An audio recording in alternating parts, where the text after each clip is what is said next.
नमस्कार, मी मुश्ताक मिरकर, राहणार बाणकोट.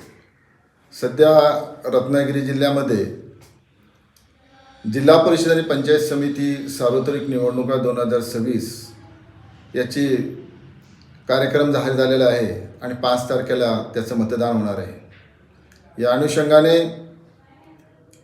राष्ट्रवादी काँग्रेस पार्टीतर्फे आम्ही 1 जिल्हा परिषद आणि 2 पंचायत समिती गण तसेच आमचे सहकारी आघाडीमधले असलेले उबाटा, राष्ट्रवादी काँग्रेस, शरद पवार गट आणि मनसे असे आम्ही एकत्र आघाडीच्या माध्यमातून लढत आहोत.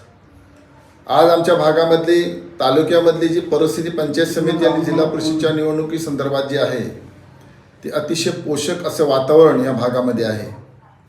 आणि आमचा जो खालचा बाणकोट जिल्हा परिषद गट आणि गण हे आम्ही राष्ट्रवादीच्या माध्यमातून, तर जिल्हा परिषद गट क्रमांक 1 भिंगलोली हे उबाटाच्या माध्यमातून आम्ही लढवत आहोत. निश्चितपणाने आजच्या या निवडणुकीच्या पार्श्वभूमीवर आम्ही जर पाहिला असता लोकांमध्ये अतिशय चांगला प्रतिसाद आहे, उत्साह आहे.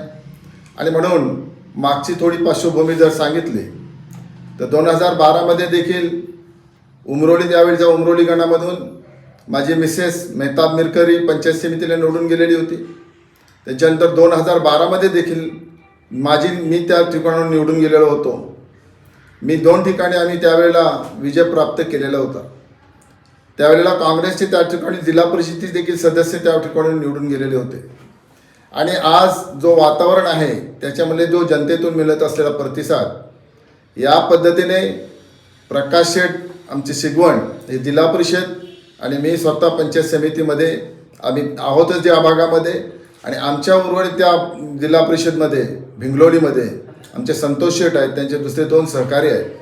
आम्ही निश्चितपणाने आम्हाला खात्री आहे की या भागामध्ये, या पंचायत समितीमध्ये आम्ही महाविकास आघाडीच्या माध्यमातून आमची सत्ता स्थापन होईल असं आम्हाला निश्चितपणाने निर्धार आहे.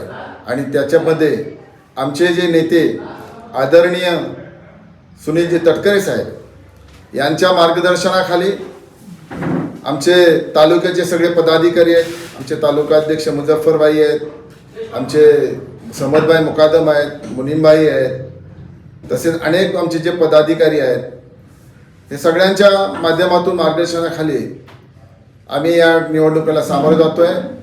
आमचे जे सगळे आघाडीचे जेवढे लोक आहेत, सगळे लोक आहेत, यांच्या माध्यमातून आम्ही आघाडीला सामोरे जात आहोत, निवडणुकीला सामोरे जात आहोत. आणि निश्चितपणाने 7 तारखेच्या निकालामध्ये आम्ही उमेदवार हे आम्ही निश्चितपणाने विजय होऊ अशी आम्हाला खात्री आहे. धन्यवाद.